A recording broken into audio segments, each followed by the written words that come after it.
నమస్కారం MR news కి స్వాగతం। నేను మీ సరిత। నెల్లూరు జిల్లా కావలి ఆర్టీసీ కండక్టర్ వెంకయ్యపై ఇటీవల జరిగిన దాడిని ఖండిస్తున్నామని, దాడి చేసిన వ్యక్తులపై కఠిన చర్యలు తీసుకోవాలని ఆర్టీసీ ఎంప్లాయీ యూనియన్ గౌరవ అధ్యక్షుడు దేవరకొండ శ్రీనివాసులు డిమాండ్ చేశారు। శుక్రవారం కావలి ఆర్టీసీ డిపోలో డిపో మేనేజర్ని కలిసి వినతి పత్రం అందజేశారు। కొందరు కులాల పేర్లు చెప్పి రౌడీయిజం చేస్తున్నారని, ఆ కులాలలో ఎంతో మంది మేధావులు, విద్యావంతులు, ప్రజాప్రతినిధులు ఉన్నారన్నారు। అలాంటి వారికి చెడ్డ పేరు తెచ్చేలా కొందరు ఇలాంటి చర్యలకు పాల్పడుతున్నారన్నారు। కావలిలో ఇలాంటి సంఘటనలు పునరావృతం కాకుండా స్థానిక ఎమ్మెల్యే కావ్య కృష్ణారెడ్డి దృష్టికి తీసుకుని వెళ్లి దోషులపై కఠిన చర్యలు తీసుకునేలా చేస్తామన్నారు। కావలిని కాపు కాస్తున్న ఎమ్మెల్యే రౌడీయిజంను సహించరన్నారు। ఈ కార్యక్రమంలో ఆర్టీసీ ఎంప్లాయీస్ యూనియన్ నాయకులు పాల్గొన్నారు। ఎంప్లాయీస్ యూనియన్ అధ్యక్షులు, మిగతా కమిటీ సభ్యులందరికీ కూడా పేరు పేరున ధన్యవాదాలు। అదేవిధంగా మా సోదర సమానులు, మీడియా మిత్రులందరికీ కూడా ప్రత్యేక ధన్యవాదాలు తెలియజేస్తాము। ఈరోజు సందర్భం, మొన్న మంగళవారం రోజు సాయంత్రం బస్టాండ్ ప్రాంతంలో ఈ కావలి డిపోలో కండక్టర్గా చేస్తున్నటువంటి వెంకయ్య అనే వ్యక్తి, అతను డ్యూటీ ముగించుకొని ఇంటికి ప్రయాణం అవుతున్న సమయంలో ఈ బస్టాండ్ ప్రాంతంలోనే అతని మీద దాడి చేయడం జరిగింది।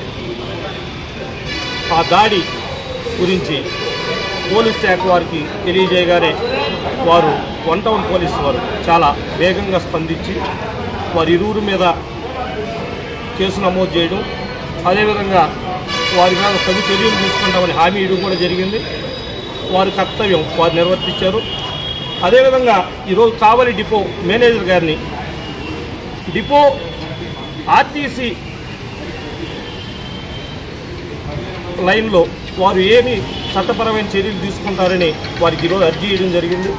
వారు కూడా మేము ఒక 2 రోజుల్లోనే జరిగిన సంఘటనలంతా కూడా నాకు తెలిసింది, నేను 2 రోజుల్లోనే చట్టపరమైన చర్య డిపో ప్రకారం ఏం చర్య తీసుకోవాలో తీసుకుంటారని తెలియజేశారు। వారికి కూడా తెలియజేసాం, ఒక 2 రోజుల తర్వాత మళ్ళీ కలుస్తాం, మీరేమి చర్య తీసుకున్నారు దాని మీద ఎవరిని కూడా అడుగుతామని చెప్తాం। అదేవిధంగా ఈ విషయాన్ని ముఖ్యంగా ఇక్కడ దౌర్జన్యాలు, గూండాయిజాలు సహించినటువంటి కావలి శాసనసభ్యులు, మా నాయకులు కృష్ణారెడ్డి గారి దృష్టికి తీసుకెళ్తాం। వారు ఇట్లాంటి వాటిని ఎక్కడా కూడా సొంత మనుషులు చేసుకుని ఒప్పుకునే పరిస్థితి లేదు।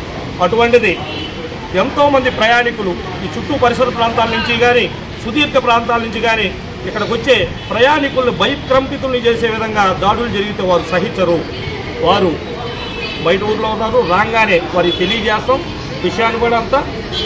ముఖ్యంగా మన దాడి చేసిన వ్యక్తులు కూడా వీడియో లీక్ అయింది, ఏదో పాలెాల పేరు చెప్పి, కులాల పేరు చెప్పి దాడి చేయడం జరిగింది। ఇదే పాలెాలలో ఎంతోమంది మేధావులు ఉన్నారు, విద్యావంతులు ఉన్నారు, బాగా సేవ చేసే ప్రజాప్రతినిధులు ఉన్నారు। అట్లాంటి వారు ఉన్న ఏరియాలో వీరు వారి పేరు పాలెాల పేరు చెప్పి, కులాల పేరు చెప్పి రౌడీని చేస్తారు। ముఖ్యంగా హెచ్చరిస్తున్నాం, కులాల పేరుతోనో పాలెాల పేరుతోనో రౌడీని చేస్తే సహించేది లేదు। ఎందుకంటే ఇక్కడ ఉన్నది వైసీపీ ప్రభుత్వం కాదు, కూటమి ప్రభుత్వం। కావలికి ఉన్నది ఎమ్మెల్యేగా కృష్ణారెడ్డి గారు। ఇట్లాంటి వాటిని కూకటి వేలతో పెగిలించి వేస్తాడు। అందువల్ల